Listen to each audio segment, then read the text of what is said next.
Hey there, traders. Before we start talking about equity curves, I want to remind you that I'm not a financial advisor, so please do not consider this to be any financial advice.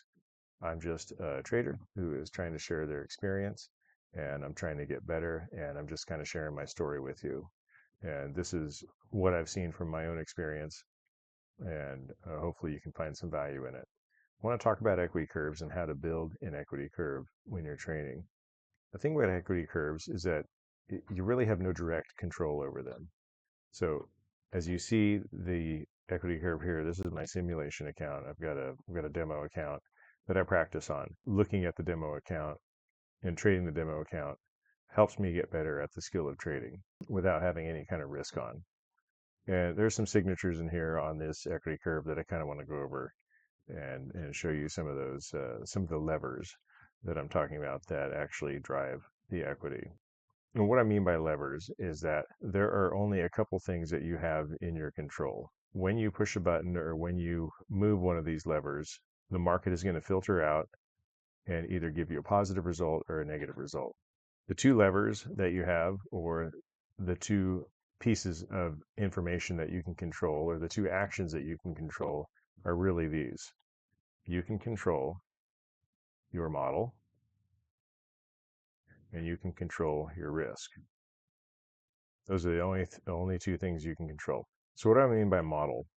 By model, I mean you're going to identify a handful of conditions that when those conditions are met, that criteria is met, that allows you to enter a trade and to have greater expectation of winning rather than losing. And that's a good model will provide that.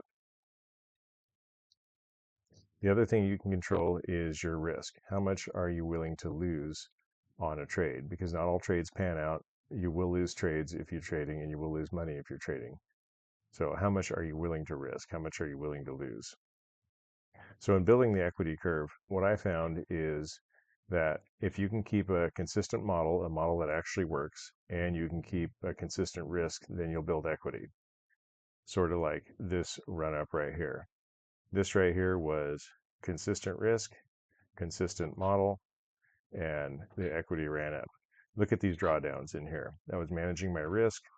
I made sure that no trade risked more than about $200 on there. So when I did get a pullback in equity, the pullbacks were small and I won more times than I lost because my model helps me to win more times than I lose. And that sort of helps you trust the model. If you look over here at the beginning of the equity curve, it was all over the place. It was basically just sideways. This right here is indicative of inconsistent model and inconsistent risk. Here we're dropping down, we're moving up, we're dropping down, we're moving up a lot. Okay, a move up like this a lot is not consistent risk. It's risking probably way more than you need to. It's over leveraging and getting lucky.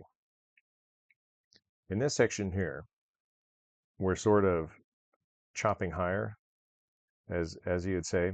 And what I can tell you about my behavior in these area right here, this is from maybe about trade 50 to trade 125 or so.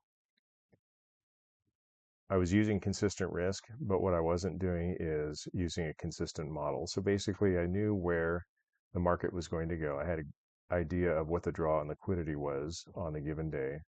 And then I would enter trades toward that draw and liquidity without really one consistent model, one consistent set of conditions that were met every time to trigger me into a trade. And so that would cause my equity to kind of chop up and down, chop up and down, chop up and down. In this section here, you can see some larger drawdowns here. So you can see from this this high to that low right there. If I just sort of highlight over here, you can see the data points. Some of those data points are losing, $500 on a trade or $700 on a trade, like from there to there. That's inconsistent risk. Okay, and then when you have inconsistent risk and an inconsistent model, you're going to chop sideways. You're going to move up and down, and you're not going to have a nice smooth equity curve. In thinking about this, I decided to myself, okay, what if for the next several trades, all I did is use consistent risk and consistent model, and then I was able to build this run up here. And this was up, I think, last month and this month. We had a high there, and we're sort of at that high right there. if you look at some of the data points through this swing right here, so I'm just going to highlight over here so you can see the data points. You can see the distance between some of those that make the drawdown are a little bit large. They're around $500 or so. And so that right there is inconsistent risk. What I like doing on my demo trades is to try and risk maybe about $300 on a trade or so, $200 to $300 max. Okay, and so once you start getting the $500 trade risk and you take a couple losers, it can make your equity curve go down pretty significantly. Think of it this way: I started with $100,000 in the account. My goal is to hit up to $110,000. So even if you're at $10,000 of equity and you lose $1,000, that's losing, well, that's losing 10% of your account, which, or 10% of your equity, which is way too much in my opinion. You shouldn't be risking that much. Maybe you risk like, I don't know, a quarter of 10%, or what, 5%, maybe 2.5% of your current equity on a trade. I think that's pretty reasonable. And that goes back into risk management and limiting your risk, managing your risk. So the bottom line is, if you can get a consistent model with consistent risk, you should have an equity curve that looks something like this. Okay. I've got this little spike up here. That's sort of an anomaly. I ended up leaving an order on the chart at one point and came back to the chart and saw that it had spiked up about $2,000 on the sim account. So then I went and entered an opposite position against what I thought the market was going to do and put a stop in to take it out. So that's just a spike as artifact. And I was able to, this last week, from this swing right here to that swing right here. Let me see if I can zoom that in. And now we have it zoomed in. I was talking about from that high to this area right here. Actually, this week started right on this high right here, and then ended right there. So you can see from this point there to that point there, that's 108,389, almost 108,400, down to 108. So lost $400 on one trade, and that's a little bit too much risk for this. So you can see once you start throwing your risk management out the window, it makes your equity curve a little bit more bumpy instead of just that nice smooth run up. So that was this week. Started there, ended there, up about $14 on that one. Had I assumed just a regular amount of risk, $200 to $300 on this trade here, this would have pushed that curve up a little bit more. So that's part of building equity, is just really minimizing that drawdown. And that's the way people blow accounts too, is if you don't have a daily loss limit or a maximum risk per trade or maximum risk per day, you're going to spend all this time building equity up only to take it all the way down in a couple of days and just really tank your curve. And so that's what risk management does for you. So again, the two levers you can control to drive your equity through the filter of the market is entering on a consistent model and keeping your risk consistent. Okay, so let me go ahead and zoom back out my demo equity curve.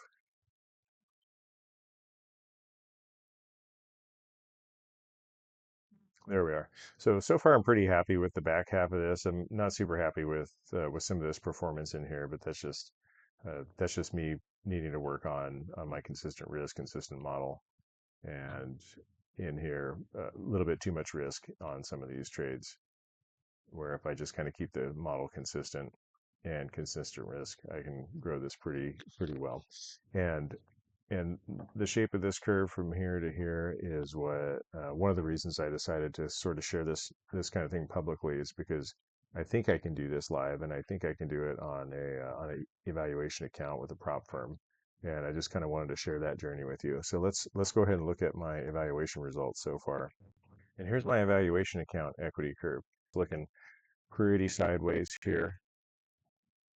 First thing I notice over here is, if you look from this high down to that low, and you look at the data points in between, you're seeing like, maybe $250 loss there, $250 loss there. little bit high on the loss. Should risk maybe about 175. I guess 250 is all right if the model's good. And then tiny win, and then big loss right there. From this point there to that point there, that's close to maybe a $375 loss or so. That is throwing risk management out the window, and that just, you can see it takes its toll on your equity curve. Now this evaluation account is far from being over, because I can draw down to right around 47,500 before it gets blown. But when I'm green over here, up above the 50,000, this is a $50,000 account. So when I'm green up here, up above 50,000, it's a little discouraging to see it go down there.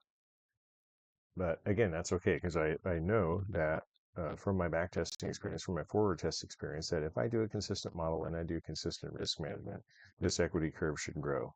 Now, here's some of the things in here that you look at. Some of these wins in here, and I can tell you from experience on these are some very, very, very small wins.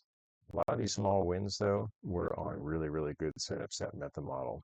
And so when you don't have a consistent risk on these, if you chicken out, like I totally chickened out a couple of times on these, instead of deciding to go, full position or my full $175 risk size, I would go like 1 or 2 contracts just to kind of test the waters. And yeah, it would be a win, but this little win right there should have really drove my equity curve up.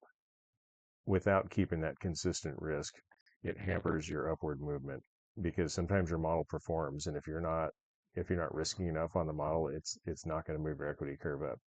And then when you finally get the guts to risk what you need to risk, and then that's when you start taking losing trades. And let me tell you, no one here is ever going to have a 100% win rate. It's impossible. You are going to lose trades. But that consistent model will help you. If you've got a really good, robust model, I mean, that model will grow an equity curve. And even if you mess up a couple of times and you throw risk management out the window by just a little bit, or you screw up trading the model, a really, really good model like the one I'm trading will take care of those things. And so you can start trusting that model.